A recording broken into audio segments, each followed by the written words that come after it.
Hello and welcome to Bite Size History, History of the United Kingdom, brought to you by AI Cast. I'm your host Aidan. Welcome back to the History of the UK podcast.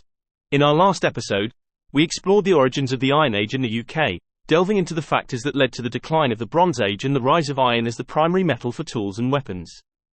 Today, we'll be discussing the emergence of ironworking in early Iron Age Britain and how it transformed society during this crucial period.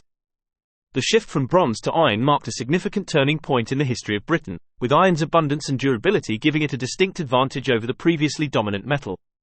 The advent of ironworking ushered in new techniques, craftsmanship, and economic opportunities, forever changing the landscape of the British Isles. Join us as we uncover the story of ironworking in early Iron Age Britain and the skilled artisans who helped shape the era's technological and artistic achievements. The knowledge and techniques needed to work with iron arrived in Britain around 800 BC. Likely via contact with continental Europe. The Hallstatt culture, which flourished in modern-day Austria, Switzerland, and southern Germany, was instrumental in introducing ironworking to Britain, as well as other regions throughout Europe. Iron ore, the raw material needed to produce iron, was abundant in Britain, with significant deposits found in regions such as the Weald in southeast England and the Forest of Dean in western England. Early Iron Age Britons learned to extract the iron ore from the ground, smelt it using furnaces, and shape it into various forms. The process of smelting iron ore involved heating it to a high temperature in a furnace to separate the metal from the impurities, such as silica and other minerals. The metal would then be shaped and hammered while still hot, a process known as hot working. Finally, the iron would be cooled and reheated, a process called annealing, which made it more malleable and easier to work with. As ironworking became more widespread in Britain, the demand for iron tools, weapons, and other objects grew. This, in turn, led to an increasing need for skilled ironworkers, including smelters, who processed the raw iron ore, and smiths, who shaped the metal into various forms. The emergence of specialised ironworkers had significant implications for the broader society. Prior to the Iron Age, most people in Britain lived in small, relatively self-sufficient communities, where each individual or family had a range of responsibilities, including farming, hunting, and crafting tools. The advent of ironworking, however, created a demand for specialised labour, leading to the rise of distinct occupational groups focused on different aspects of metal production and craftsmanship. The growth of specialized occupations allowed for greater efficiency and productivity, as individuals focused on honing their specific skills. This, in turn, fostered the development of more advanced and intricate techniques, leading to the creation of higher quality tools and weapons that further propelled the Iron Age's technological advancements. Ironworking also led to a flourishing of artistry and craftsmanship in early Iron Age Britain. Metalwork, including both iron and bronze, became increasingly intricate and elaborate, showcasing the skill and mastery of the era's artisans.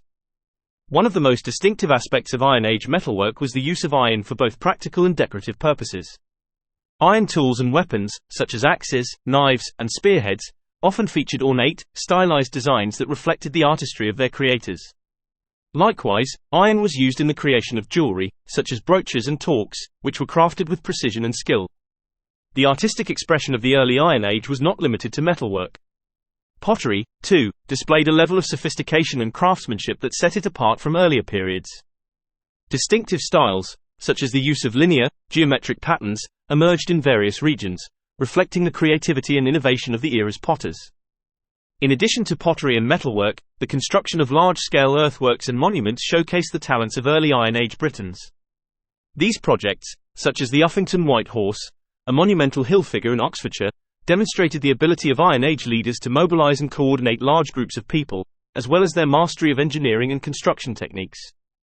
The rise of ironworking in early Iron Age Britain had significant economic ramifications. The demand for iron tools and weapons, as well as the expertise needed to produce them, fostered the growth of specialized occupations and industries. This, in turn, led to increased trade and exchange between different regions of the British Isles and beyond. Ironworking and specialized craftsmanship were often concentrated in particular areas, with specific settlements and regions emerging as centers of production. For example, the Forest of Dean was known for its iron production, while the fenlands of East Anglia became a center for pottery and metalwork. As these regional industries developed, they fostered trade and exchange between different communities. Iron tools, weapons, and other goods produced in one area would be traded for items produced elsewhere, such as pottery, textiles, or food. This trade not only facilitated the spread of goods and resources but also the exchange of ideas, techniques, and artistic styles, contributing to the cultural diversity of the early Iron Age.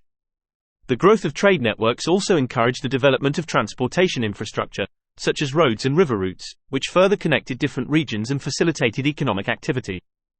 The rise of ironworking and specialized occupations in early Iron Age Britain led to profound social changes. As skilled ironworkers and craftsmen became more important to their communities, they likely gained status and influence within their societies.